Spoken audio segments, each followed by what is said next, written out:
12ാമത് രാജ്യാന്തര white water kayaking ചാമ്പ്യൻഷിപ്പിന്റെ ഭാഗമായുള്ള മലബാർ റിവർ ഫെസ്റ്റിവൽ ജൂലൈ 30-ന് ഇരുവഴിഞ്ഞി, ചാലിപ്പുഴകളിൽ അരങ്ങുണ്ടരുന്നു. ഇതിന്റെ വിവിധ സബ് കമ്മിറ്റികളുടെ അവലോകനവും സബ് കമ്മിറ്റികളുടെ പൂർത്തീകരണവും നടത്തി. വിവിധ ഗ്രാമപഞ്ചായത്തുകളുടെ നേതൃത്വത്തിൽ വിവിധ ഇവന്റുകൾ നടത്താനും യോഗത്തിൽ തീരുമാനമായി. മഴ നടത്തം, കാളപ്പൂട്ട് മത്സരം, വടംവലി, cycle marathon, off road marathon തുടങ്ങിയ വിവിധ ഇവന്റുകൾ നടത്താനും യോഗം തീരുമാനിച്ചു. തിരുവമ്മാടി എം.എൽ.എ. സി.കെ. കാസിം അവലോകന യോഗത്തിൽ അധ്യക്ഷത വഹിച്ചു. Deputy collector Malavika G. Nair sub committee അവതരണം നടത്തി. Kerala adventure tourism CEO Binu Kuriakose പദ്ധതി വിശദീകരണം നടത്തി. കൊടുവള്ളി ബ്ലോക്ക് പഞ്ചായത്ത് പ്രസിഡന്റ് അംബിക മംഗലത്ത്, കോടഞ്ചേരി ഗ്രാമപഞ്ചായത്ത് പ്രസിഡന്റ് അന്നക്കുട്ടി ദേവസ്യ, തിരുവമ്പാടി ഗ്രാമപഞ്ചായത്ത് president Jithin Pallatt, Koduvally block panchayat vice president N C. Hussain master, ഗ്രാമപഞ്ചായത്ത് വൈസ് പ്രസിഡന്റ്മാരായ അലക്സ് തോമസ്, സുജ ടോം, ഗംഗാധരൻ പി.കെ., ജോർജ് കുട്ടി കക്കാടംപൊയിൽ, ജില്ലാ panchayat member Rajesh Jose, block panchayat standing committee chairman Joby Elanthoor, Kodanchery panchayat സ്ഥിരസമിതി അധ്യക്ഷനായ വിൻസെന്റ് വടക്കേമുറിയിൽ, റിയാന സുബൈർ, മിനി സണ്ണി, ബ്ലോക്ക് പഞ്ചായത്ത് മെമ്പർമാരായ Sunny Kappattumala, Muhammad Vattaparambil, deputy director tourism Pradeep Chandran, Santhosh Kumar, T N. Kodanchery police, Mukkam fire station officer M. Abdul Gafoor, Ramya E K., Thiruvambady, ഗ്രാമപഞ്ചായത്ത് മെമ്പർമാരായ ബോസ് ജേക്കബ്, റോയ് കുന്നപ്പള്ളി, നിസ്തുൽ ദാസ്, എൻ. സുരേന്ദ്രൻ, പോൾസൺ അറക്കൽ എന്നിവർ സംസാരിച്ചു.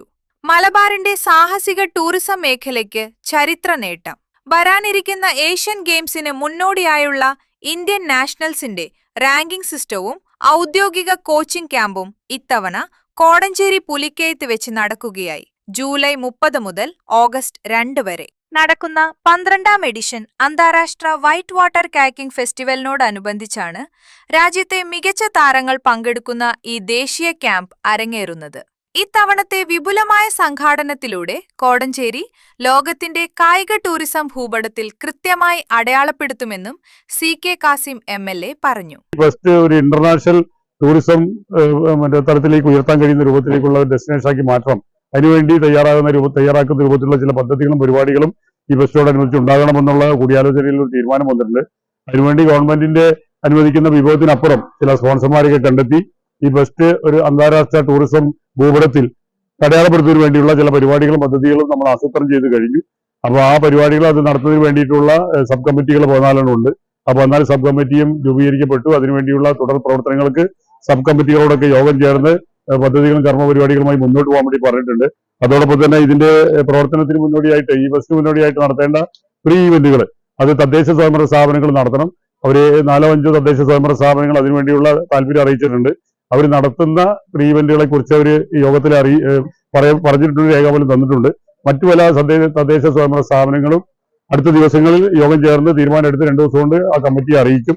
ഇത്തവണത്തെ ഏഷ്യൻ ഗെയിംസ് ലക്ഷ്യമിട്ടുള്ള ഇന്ത്യൻ ടീമിന്റെ നിർണായകമായ റാങ്കിംഗ് മത്സരങ്ങളും പരിശീലനവും പുലിക്കയത്ത് നടക്കുമെന്നും 10ലധികം വിദേശ താരങ്ങൾ മേളയ്ക്കായി രജിസ്റ്റർ ചെയ്തു കഴിഞ്ഞതായും വരും ദിവസങ്ങളിൽ കൂടുതൽ അന്താരാഷ്ട്ര താരങ്ങൾ പങ്കാളിത്തം ഉറപ്പാക്കുമെന്നും Kerala adventure tourism promotion council CEO Binu Kuriakose പറഞ്ഞു. Unnichekku, today news, Mukkam.